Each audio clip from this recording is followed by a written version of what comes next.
السلام عليكم ورحمة الله وبركاته. الحمد لله والصلاة والسلام على رسول الله صلى الله عليه وسلم وبعد. والمبتغى واشكر الله تبارك وتعالى له صلى نبينا محمد صلى الله عليه وسلم. olwaleero inshallah tugenda maaso n'omusomo gwaffe ogw'essola omuli mukadde waffe Sheikh Abdulrazak Mutebi, era luli twali tulabye obuzu kyeki, tugifuna tutya, ne tukoma ku bulungi bw'okufuna obuzu. Nabwekityo olwaleero biidhnillah tugenda okutandikira tulaba ate oboolyawo biidhnillah bwe tunaaba tukomye. Mukadde wange oyanirizidde, barakallahu fiikum wa jazakumullahu khayr. إن الحمد لله نحمده ونستعينه ونستغفره ونعوذ بالله تعالى من شرور أنفسنا وسيئات أعمالنا، من يهده الله فلا مضل له ومن يضلل فلا هادي له. أشهد أن لا إله إلا الله وحده لا شريك له، وأشهد أن محمدا عبد الله ورسوله صلى الله عليه وسلم. tukumyonate ayuha al-ikhwa wa ayyatuha al-akhawat, baganda baffe mwenna abanyinaze ne baganda baffe mwenna abatuwuliriza, oluusi abatulaba yonna gye muli, tuli ku ibaada yaffe ennene mu busiraamu bwaffe, ibaada ennene mu busiraamu bwaffe, ibaada ekwatagana ku bulamu bwaffe obw'edduniya ne bwa akhira, eyitibwa as-salatu kama awsana an-nabiyyu sallallahu alayhi wa sallam, as-salatu wa ma malakat aymanukum. Mbaka yafaayo nnyo okufa nga amaze okutulaamira essola n'abantu bo b'olinako obuvunaanyizibwa, si gwe wekka kuba nti osaala abantu bo ne baba nga bagisuula namuguluka. Olina okufaayo nnyo ku bantu bo. Essola eno tugitandikira ddala emmanju eyo gye twayise mu kiyigo amakulu al-wudu, era wudu eyina ebintu bingi ebisaana okugiyigako n'okutegeera awamu n'okunnyonnyola n'okumanya obulungi bwayo, kubanga buli lwokola ekintu ng'okimanya obulungi bwakyo ofaayo nnyo okukissaako omulaka. Wudu eno eyina ebirungi bingi ddala byetugenda okunnyonnyola ng'omubaka bye yabinnyonnyola sallallahu alayhi wasallama. Oluusi ojja kusiŋŋaana abantu nga bafuna wuzu, ye kyagitegeera kugenda kusaala busaazi, naye nga tamanya birungi byagifunako nga tannaba kugenda kusaala. Falidhalika njagala twetegereze tulabe, luli twayogera ku bulungi bwa wuzu ne tugamba wuzu eyo gy'olaba mukaffiratu dhunub, kusonyiisa amazambi amatono, wa yamuhu al-khataaya, era nesazisaamu n'amazambi amatono. Ne tutunuulira inna al-wudu'a silahul mu'mini, kyakulwanyisiza ddala eri omukkiriza yenna, kiba kyakulwanyisa mu nsonga zonna, mu ndwadde, mu batemu, mu majinni. Wudu kama ra'aynaahu anifan, nga bwe twagiraba omulundi ogwayita. Tukyagenda mu maaso n'okunnyonnyola ebirungi bya wudu hatta na'lama qimata al-wudu'i, okutuusa omuntu lw'anaategeera nti wudu waba tagirongoosezza afiiriddwa. Wudu bw'aba nga tagenda kusaala asaana abe nayo olw'ebirungi ebyawukana okuba nti ogenda kusaala busaazi, erina ebirungi ebirala. Ebimu ku birungi bye tugenda nabyo mu maaso ayuha al-ikhwa, yash'ulu al-mu'minu huwa mutawaddi'u birahati nafsi. Omuntu afunye wuzu nga mukkiriza afuna obutebenkevu bw'omutima gwe. Inna al-wudu'a, omuntu bw'afuna wuzu, yash'ulu at-tama'aninata, awulira obutebenkevu bw'omutima. Idha kana huwa mu'minun, senga ekitendo ky'obukkiriza akirina, awulira rahata nafsi, awulira nga omutima gwe gwonna gutebenkedde bw'aba ayina wuzu. Ekirungi ekirala ekyongerera ku ebyo kye tufuna mu wuzu ayuha al-ikhwa, oluvannyuma lw'okutebenkera kw'omutima gw'omuntu, ate ffenna kye twetaaga, eyo wuzu gy'olaba omuntu waba agifunye, Allah subhanahu wa ta'ala yagiteekamu ebirungi bingi. Ekirala kyekola, yadfa'u bihi an-nafsi min hawajisi an-nafsi. Hawajisi an-nafsi, maana al-hawajisi an-nafsi kwe kubeera afukaaru kathira au mutakarrira, okubeera n'ebirowoozo ebiri awo biganya okukutukawo ku ggwe n'obeera ng'oli mu birowoozo essaawa yonna, oluusi n'ofuna ne puresha ya bwereere birowoozo, naye bw'owulira ng'ebirowoozo biganya okukutukako ebitatadde alwudu.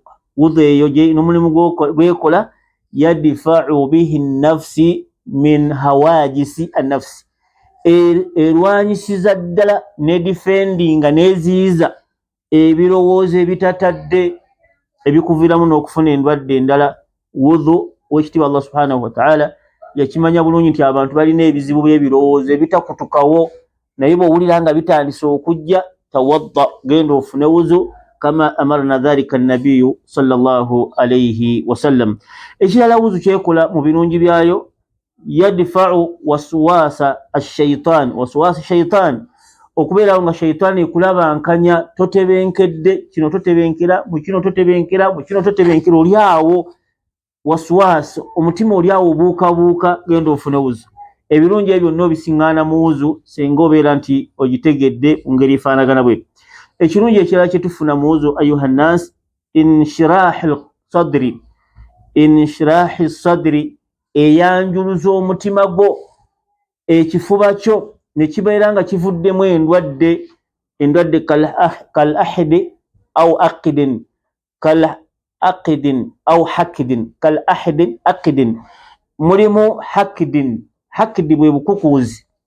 Inshirahi sadri min al hakidin, evaamu ejja obukukuuzi mu mutima, wa tagina, tagina nejjamu effutwa, eyozaamu effutwa wuzu ng'ogifunye, ekifuba kyo ne kibeerawo nga tolina ffutwa ku muntu, tolina nsaalwa ku muntu, tolina bukukuuzi ku muntu.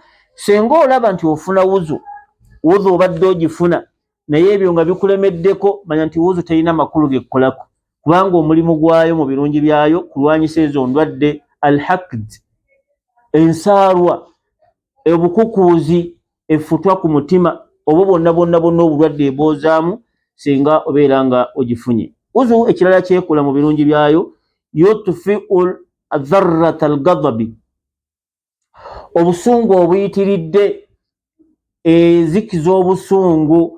Singa owulira nga obusungu buzze obunakukoza ekikyamu, tawadda, genda ofune wuzu. Falidhalika alwudu'u, Allah yagituwa nga kyakulwanyisa. Falidhalika qala nabiyu sallallahu alayhi wasallama, inna alwudu'a silahu almu'minin. Eyo wuzu gy'olabira ddala kyakulwanyisa mu ezo zonna endwadde, ebizibu bye tuwulidde, stress ze tulina, okubeerawo qalaq, okubeerawo nga wenna oli awo weekubidde, alhumum, okubeerawo nga oli awo wenna weeraliikirira, humum, ojjudde obuzibu, ebintu biganya okugguka, tawadda, genda ofune wuzu. Ebyera tuyinza kubisiŋŋaana mu katale, tolina famasi w'ogenda n'obigula, illa fi lwudu'i kama qala dhalika nabiyu sallallahu alayhi wasallam. Wudu yajja hadith ya Sanabih an Abdillahi as-Sanabih, Sanabih radiyallahu anhu atunyumiza qala nabiyu sallallahu alayhi wasallama, ayongera okukkaatiriza obulungi bwa wuzu. Qala nabiyu sallallahu alayhi wasallam, yagamba omubaka sallallahu alayhi wasallam, idha tawadda'a abdun, idha tawadda'a al-abdu, senga omuddu afuna wuzu, wa madda, idha tawadda'a al-abdu au ammatun, omuddu yenna senga afuna wuzu, oba omuzaala n'afuna wuzu, famadda, n'amunguza mu kamwa, n'ayisa amazzi mu kamwa. Qala nabiyu sallallahu alayhi wasallama, khalajat khatayahu min fihi, ebibi byonna amazambi g'akamwa gonna ge yakoze wuzu egoozaamu. Abantu bangi nnyo basobesa akamwa nga tebamanyi bigambo biwayogedde. Ina ebigambo biwayogedde byo tofaako, wala tulqa laha balan, wala tulqa laha balan, tuwabifuddeko bigambo wabyogedde, tuwabifuddeko ne bisigala mu kamwa, bigenda kufuukira baalu yawma alqiyama fi qabr, ogenda kubonaabona nabyo. Eyo wuzu bw'ebanga ezze ayuha nnaasi, wuzu bw'ebanga ezze n'ogifuna, fala bal fala mani'i dhalik, terina buzibu bwonna okuggyako okukuziyizaako amazambi agali mu kamwa. Falidhalik waliwo abantu ebintu batatunuulira nnyo. Mathalan, oli ajja ku kibbo ky'enseenene nakisinga nanga wakisiise oba entamu y'enseenene nasanga nga wagisiise bulungi nakwatayo 3 nazirya oba najja ku binyoobwa nasinga n'ebinyoobwa wasiise obulungi nakwatayo 4 n'abirya Muhammad ebinyeebwa obisiika bulungi mpaayawo eby'ebitaano mpaayawo by'olukumi nabanga ebinyeebwa abiridde tobimuwadde akuyita mukwano weeguli tetuganye nesigwa binyeebwa era sannaba kubikuwa kibayita shubuhaati golowooza olidde kozi mwana wattu olidde mutawaana falidhalika qala nabiyu sallallahu alayhi wasallama mbaga yatugamba inna alhalala bayyino wa inna alhalama bayyino wa bainahuma umur halali tumumanyi tobbye ate tokoze eki wabula wakati awo umuru mushtabihat bulabika nga akoze obulungi ate tobutegeera nti osobezza la yaalamuha kasiru min annas abantu bangi tebabimanyi nti nsobi kati ebinyeebwa by'omusajja ozze n'obirya kuba mukwano gwo tomusabye n'olyayo ebinyeebwa 3 ebinyeebwa 4 enseenene 5 empafu 2 nezikunyumira noga nti mpimirayo awo kiro bino biwasoose okulya bino ogenda bisasula yawma alqiyama bayita mushtabihat ebintu by'oyitanga atalina kyokoze si yabikuwadde bw'obanga oyagala obirye musabe nti bino ebisatu mbirye kati obiridde akamwa kaziiza omusango lidde ebinyeebwa byatakuwadde nga weeyambisa nti obiridde ku mukwano gwo kati wudhu eno bw'ogifuna gyegyo emirimu gyekola n'ebirala bingi olw'okubadde walidde ebinyeebwa biri nga tebabikuwadde Allah agenda kuyisiza mu wudhu nebeera ng'esangulamu ebyo byonna ebyali kufukidde akabenje ng'osisinkanye Allah ng'oli omu yawma alqiyama falidhalika qala nabiyu waman madmada omuntu ayisa mu mazzi mu kamwa aga wudhu wastanthara lwaki kyajja almadmada wal istinsaru kitegeeza kufulumya amazzi mu kamwa olw'ensonga tibe tutwala amazzi mu kamwa bwetu tufissaawo agagenda mu nnyindo kati madmada kitegeeza okuyisa amazzi mu kamwa ng'ogazinyisa wegaba nga tegazinye kibayita majja wudhu eba tetuuse galina okuzina mu kamwa kibayita madmada au majja kati wal istintharu gano gwe watutte mu nnyindo ng'oleseewo otadde ag'omu kamwa agagenze mu nnyindo wastanthalahu n'agafulumya nabbi agamba sallallahu alaihi wasallama kharajat khatayahu min anfihi amazambi ennyindo ge yakola enyawunyiriza ebitali byabyo yakola bingi nnyo byotomanyi na kumanya Allah agaggisaamu amazzi agawuzu g'otaddeyo ddagala ddene mu kuvumula embeera z'omusiraamu ezigenda kumufuukira akabenje yawma alqiyama idhan agenda maaso sallallahu alaihi wasallama n'atugamba sallallahu alaihi wasallama waman ghasala wajhahu ate omuntu bw'anaaza amazzi mu maaso ge n'oyisa amazzi gawuzu mu maaso ge kharajat khatayahu min wajhihi Allah amaaso gonna bye gaakoze Allah abijjamu n'amazzi gawuzu hatta takhruja min ashifari aynayhi okutuusa n'obukookoowe obwoyo obuli ku bukookoowe amaaso agaalabye bitandika okufubutukayo buulidde amazzi ga wuzu ogwo n'omugaso gwa wuzu byemeka byetutunuulira feesi esobya nnyo mu bintu bingi era lawula dhalik au lawula alwudhu singa Allah teyatuwa wudhu tetwaliiseewo kubanga byetulaba bingi nga tebigenda tubuuzibwako yawma alqiyama wala nulqa laha baala naye nga tetufudde nayo tolina nakyowuliramu tolina nakyokoseddwa ng'olabye so nga ate kalaamu baagiwandiise dda ti omuddu akoze kino kati Allah subhanahu wataala kuba tumanyi n'atuwa wudhu ebyo byonna n'ebikokotamu hatta takhruja tahta ashifari aynaihi n'obukookoowe ne butandika okuyiwa amazambi buulidde amazzi aga wudhu ayuhannaasi wudhu erina ebigambo bingi genda maaso n'agamba nti waman ghasala yadaihi ate anaaba emikono gye mazzi aga wudhu n'onaaba emikono kharajat khatayahu min yadihi hatta takhruja tahta azfarihi okutuusiza ddala n'enjala zitandika okuggulawo amazambi gafulume olw'amazzi ga wudhu senga omuntu atafuna wudhu asisinkana Allah mu mbeera gy'awangaalamu agenda kuyitawo atya kuba tusobya nnyo kati emikono gisobya mu ngeri nnyingi naye Allah akimanyi bulungi n'akulinza wudhu eri walidhalika nabbi yatugamba sallama wailu lil aqabi min annar omuntu yenna alisigalako akakalu ku biyungu ebifuna wudhu automatically agenda mu muliro lwaki kubanga akaliba ako kabi nnyo tekavuddemu mazambi kapakidde amazambi oganye okugayiwa lidhalika nabbi n'atugamba nti isbagul wudhu'a abange mulongoose wudhu ihsanu lwudhu'a olw'ensonga wailu aqabi min annar akaliba akasigalako nga tekanyikidde mazzi waliwo agikuba obukubi n'adduka n'agenda wano wasigadde bikalu wantu wanyikidde agenda iyyaka na'budu wa iyyaka nasta'in nga wuzu yafudde dda ofiiriddwa ebintu bingi waliwo wolisopakidde amazambi gaganya okuvaamu togenda kuyitawo yauma alqiyama awamu n'okubeera nti swala tegenda kutuuka wuzu yaganya okutuuka wasigaddeko akakalu tuli ku birungi bya wuzu walidhalika n'atugamba nabbi sallallahu alaihi wasallam waman masaha ra'sahu ate omuntu ayisa amazzi mu mutwe gwe kharajatil khatayahu min ra'sihi amazambi gavaayo mu mutwe omutwe guno gulina bigukola bingi gulowooza ebikyamu bingi era kyova olaba wano wali headquarter bwe tuyisa amazzi olw'ensonga wagasobole okubanga gasikayo amazambi gali bikudratillahi allamul ghuyub Allah yamanye engeri gye gali magnetic okujjayo amazambi gali yamanye bwe gwekwesi kwe kutuwa wuzu ng'erina ekigendererwa ayuhannazi kyova n'omuntu atukula obulungi tagenda bugenzi n'asaala soyinza okuba otukula bulungi noga tekangende ensaale tekikuwa makulu kubanga olina ebintu bingi wuzu byegenda okujjamu byotaategeere na kutegeera mu ngeri y'okusobya walidhalika waman masaha ra'sahu omuntu asiiga amazzi mu mutwe gwe kharajat khatayahu min ra'sihi hatta takhruja min udhunayhi bitandika okuyita mu matwe eno matwe gatandika okufukula okuyiwa mazambi agali mu mutwe gwateesezza gwalowoozezza ebintu bingi mazambi gayita mu matu ne gayiika eri lwaki gawulidde amazzi ga wudu ddagala ye famasi mwe tugula eddagala amazambi ge tukola olw'ebiyungu byaffe ayuhannaasi lidhalika qala nabiyu sallallahu alaihi wasallam waman ghasala rijlaihi ate agenda n'anaaba ebigere bye kharajat khatayahu min jisimihi au min rijlaihi amazambi ebigere byagakoze olina obuuka bw'olinyira obwerere olina gwe wasambi olina gye walaze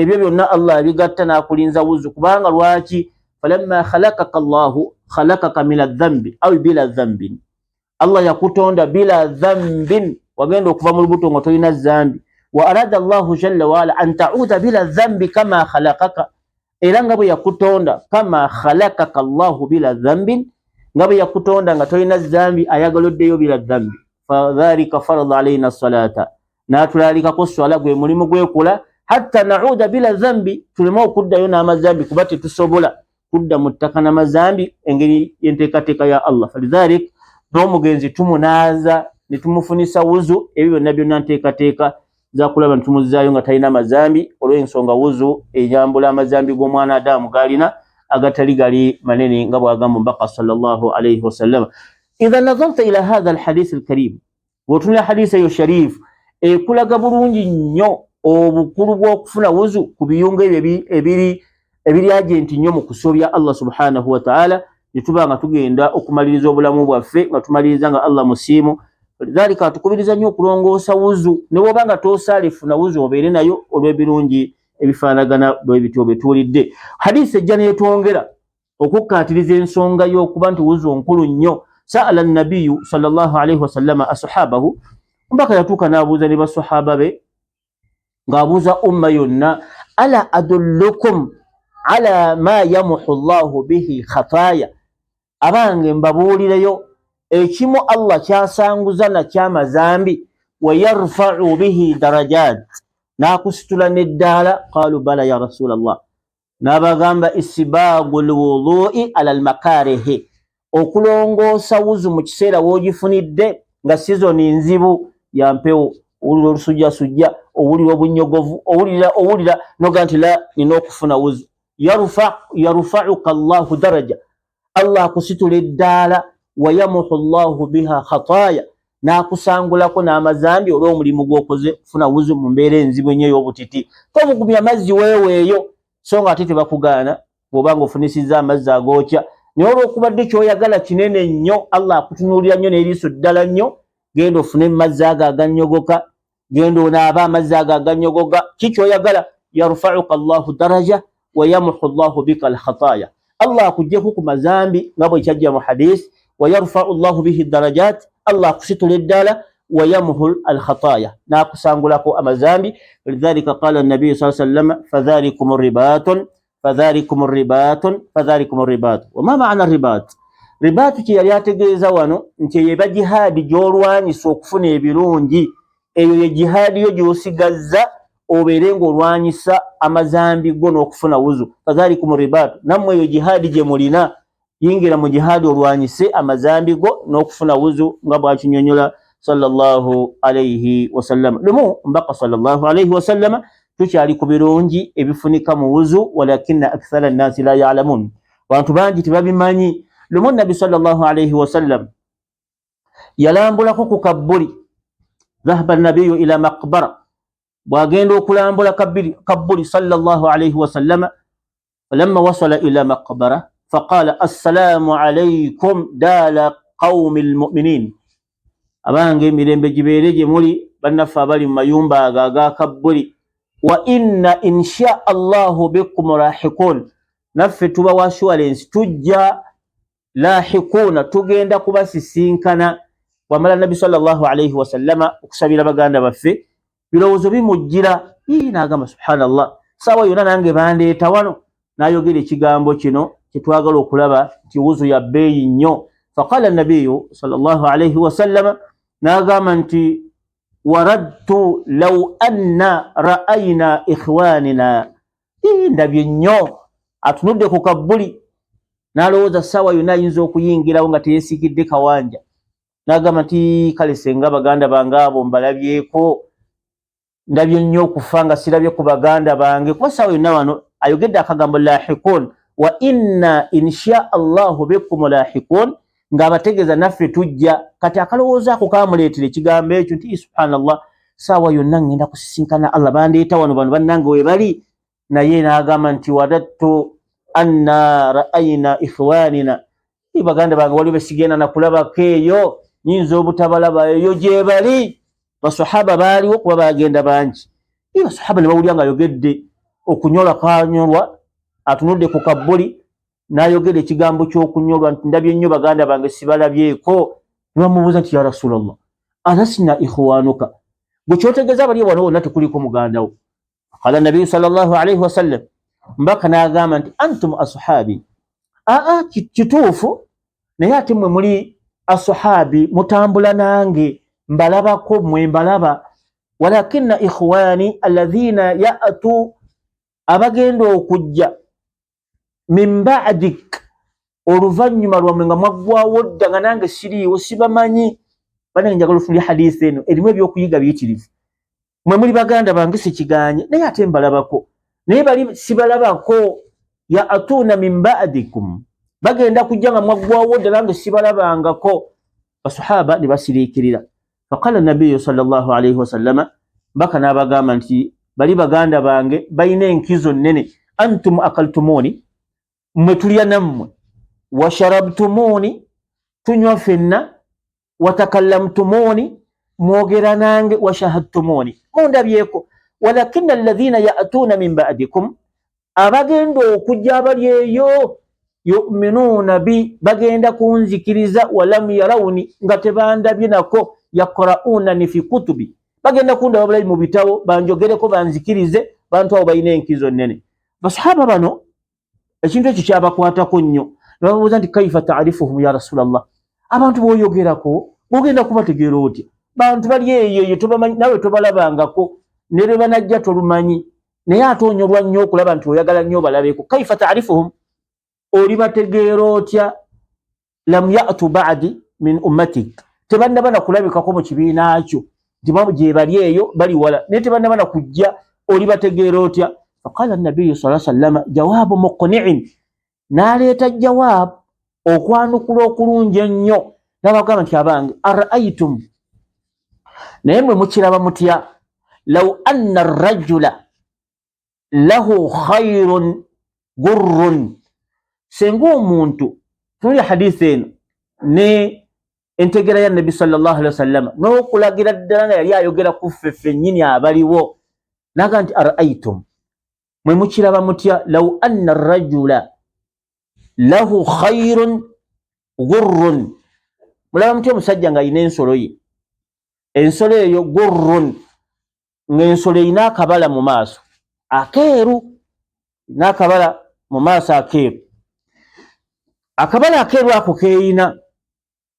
nebeera muhajjalatun bayina azharil khayrun duhum bihim ensolo eno negenda yegatta mu nsolo ziri enzirugavu duhum bihim maana duhum yani aswadu kamil nga nzirugavu nnyo ensolo eno negyezeegattamu khayyaru mai ensomesa ya nabbi saa sallam olabe nti yali agambira ddala ffe ensolo eno erina akabala keeru be bano abantu baalimu basahaba n'ebibiina ebyava ku baali beeru duhum ng'ate beerimu khayru duhum bihim duhum kitegeeza aswadu kamil ng'eri mu nsolo enzirugavu basahaba abeeru bali mu bafirika abaddugavu n'abaddugavu abalala subhanallah wulira duhum omubaka saa sallama abooza awala ya'lamu khaylahu au awala ya'rifu khaylahu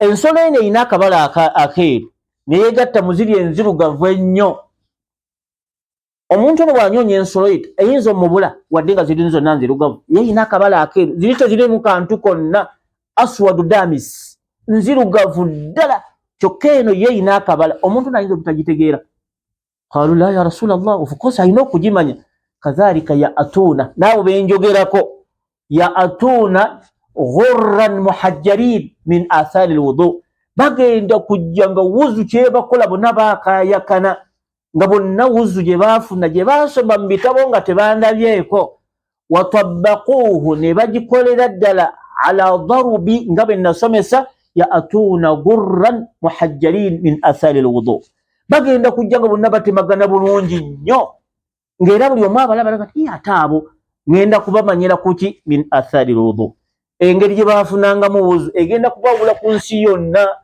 kitegeeza wuzu yaffe abaliwo gye twasoma nga tetulabye ku Muhammad yankizo nnyo eyeerakirikiza basahaba bali era yegenda otumanyisa nabbi sallallahu alaihi wasallama hatha min kimmati lwudu eyentikko ya wuzu obunkaso gwerina thumma qala nabiyu sallallahu alaihi wasallama wa ana fartuhum ala hawdin ngenda basookayo abantu abo ku wudu ntandika obbaaniriza min athari wudu ngeri nga gye bagenda okujjamu nga bayakayakana ngeri gye balongoosanga mu wuzu mu ngeri efaanagana bwetu ayuha al ikhwa wa ayatuha al akhawat wudu egenda tulabisa nabbi sallallahu alaihi wasallama isbagu wuduakum mulongoose wuzu yammwe egenda twanjula eri Muhammad sallallahu alaihi wasallama mu bantu bonna abalibeerawo tugenda kuba n'enkizo mu ngeri efaanagana bwetu mbaka sallama lwaki yaleeta ekifaananyi n'agamba nsolo enzirugavu nene ensolo erina akabala akeeru ekyo kikulaga bulungi nnyo nti waliwo enkolagana wakati w'abantu ffe n'ensolo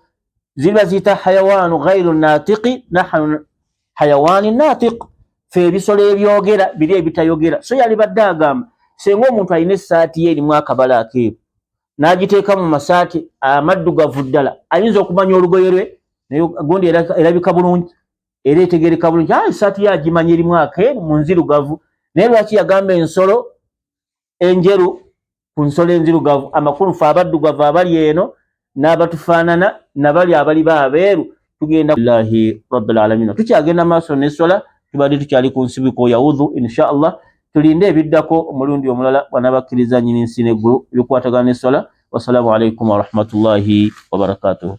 Waalaikum salaam warahmatullahi wabarakatuh. Twebaza mukadde waffe Sheikh Abdulrazak Ntebe olw'obulungi bwatusomeseza seka nina ebibuuzo nga bibiri obaoliawo olw'embeera y'ebintu byetukola ki byetukozesa twesanze ng'abamu tufuna wuzu nga tulina amakanzu ga fitting essaawa eno naye nga bw'aba afuna wuzu mu mulenzi oba n'ekitonde ekikyala kirina embeera eyo nomusanga wuzu ddala tuso naaba emikono anaabira ddala ku lugoye kwennyini nnyini afuna wuzu anaabira ku mukono osanga omukyala akakaayi abikula ku katono bw'ati n'ayisaako katono seka eyo wuzu eri etya? Alhamdulillah wassalatu wassalamu ala rasulillah sallallahu alaihi wasallama mas'alatu lwudu geetaaga okwetegereza nnyo kuba yensibuka y'essala. Nabi sallama asila yatugaana okwambala engoye ezitukwata lwa bigendererwa ebyo mulimu ebigendererwa bingi lwaki yatugaana okwambala engoye ezikwata fitting si wa basiraamu nabbi yamutugaanira ddala sallallahu alaihi wasallama olw'ensonga eziwerako ezimu zeezo tojja kufuna wuzu ala wajihi alladhi allamana nabiyuna Muhammad tojja kufuna bulungi wuzu ojja kulemererwa ojja kulemererwa okola ebitali bituufu ate olowooze nti okoze birungi, kibayita shubuhaat. Olaba nga ali ku ibaada kandiwe kuno asi watu watusomesa sallallahu alaihi wasallam, ekyo nakyo yalibadde akisomesa kuba wuzu tugenda gitankuula, ekyo kikyamu era ekisookera ddala omusango gw'olina kwe kwambala olugoye olukwata. Kati olugoye olukukwata bwe lukulemesa ibaada oba wagudde dda mu musango, olina omusango guli n'obutatuukiriza kino kibagambye olugoye lukukwata konna okasika tekagira ati ekyo kikyamu n'oyiwa kuno ku lugoye si yensomesa, tunaaza mubiri tukwasa mukono ne guyita ku mubiri. Singa ekyo kyaliyo mubaka yalibadde akitugamba sallallahu alaihi wasallam, eyo nebeera nsobi ddala era zezo wuzi zogenda okusiŋŋaana nga tezirina makulu mu maaso ga Allah subhanahu wa ta'ala ate ng'abantu bazifuna kubanga si yeyo ensomesa yaalyo. Kisookera ddala wayambala olugoye olukukwata, omusiraamu tayambala lugoye lumukwata, mbaka yatugaana sallallahu alaihi wasallam. Akati nosinga n'abakazi ng'asiigako wano, naam enjigiriza ntuufu ala mas'alatin al-ulama bagamba nti singa onoosiiga ku kitambaala kino nga kyogenda okuyisaako oba nkoofiira oli wa ddembe okuyisaako wano. Imamu Shafi agamba nebizibeera wuzi enviiri bbiri. Imamu Shafi agamba nebizibeera nviiri bbiri n'oziyisaako amazzi ng'ogenda kuyisa kuno falamane. Ama Imamu al-Malikiya bo bagamba oyisaawo rubu ra'asi.